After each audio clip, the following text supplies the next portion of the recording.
Hello my dear viewers, Steve jobs గారు చెప్పిన first story విన్నారు కదా మన లాస్ట్ వీడియోలో.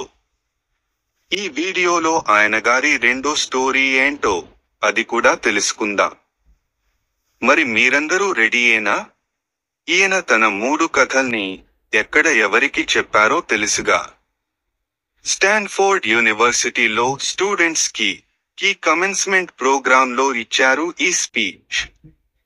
ఆల్రెడీ మనం కనెక్టింగ్ డాట్స్ అనే స్టోరీ తెలుసుకున్నాం కదా. ఇప్పుడు లవ్ అండ్ లాస్ అనే ఇంకో స్టోరీ విందాం. స్టీవ్ జాబ్స్ తనకి 20 ఏళ్ల వయసున్నప్పుడు తన ఫ్రెండ్ వోజ్ అంటే స్టీవ్ వాజ్నియాక్ తో కలిసి జాబ్స్ గారి పేరెంట్స్ కి సంబంధించిన ఒక గరాజ్ లో యాపిల్ అనే కంపెనీని స్టార్ట్ చేశారు. అలా ఇద్దరితో స్టార్ట్ అయిన ఆ కంపెనీ 10 ఏళ్లలో 4,000 మందికి పైగా ఎంప్లాయీస్ తో $5 బిలియన్ కంపెనీగా ఎదిగింది.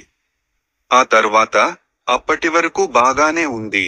దెన్ స్టార్టెడ్ స్ట్రగుల్ అన్నట్టు అప్పుడు మొదలైంది. నలుగురు ఉన్న చోట అభిప్రాయ భేదాలు చాలా కామన్ గా ఉంటాయి. వోజ్ కి జాబ్స్ కి మధ్య కూడా కొన్ని విషయాల్లో అభిప్రాయ భేదాలు వచ్చాయి. పర్సనల్ కాదు, కంపెనీకి సంబంధించినవే. దానితో బోర్డ్ ఆఫ్ డైరెక్టర్స్ మీటింగ్ లో అందరూ వోజ్ కే సపోర్ట్ చేశారు. దాంతో జాబ్స్ ని యాపిల్ కంపెనీ నుండి బయటికి పంపించేయాల్సి వచ్చింది. చూడండి, విధి ఎంత విచిత్రమైనదో. ఆయన కంపెనీ నుండే ఆయన్ను బయటికి తరిమేశారు. ఇది ఆయనకు చాలా పెద్ద దెబ్బ, తీసుకోలేకపోయారు. ఏం చేయాలో, ఎలా చేయాలో, ఎక్కడికెళ్లాలో కూడా తెలియని అయోమయ పరిస్థితి. అసలు ఒక దశలో ఊరొదిలి పారిపోదామా అని కూడా అనిపించింది. కాని ఆయన మనస్సులో ఎక్కడో ఒక ఉదయపు వెలుగు వెలిగింది. ఏదో కొత్తది జరగబోతోంది అనిపించింది. ఆయన ఇలా ఆలోచించాడు, నాకు ఈ పని అంటే బాగా ఇష్టం. ఉద్యోగం పోయినంత మాత్రాన పని మీద ప్రేమ తగ్గలేదుగా. చేతిలో స్కిల్స్ ఉన్నాయి. కంపెనీ స్టార్ట్ చేసినప్పుడు ఇద్దరమే కదా ఉన్నాం. సో మళ్ళీ ఫ్రెష్ గా ఎందుకు స్టార్ట్ చేయకూడదు అని అనుకున్నాడు.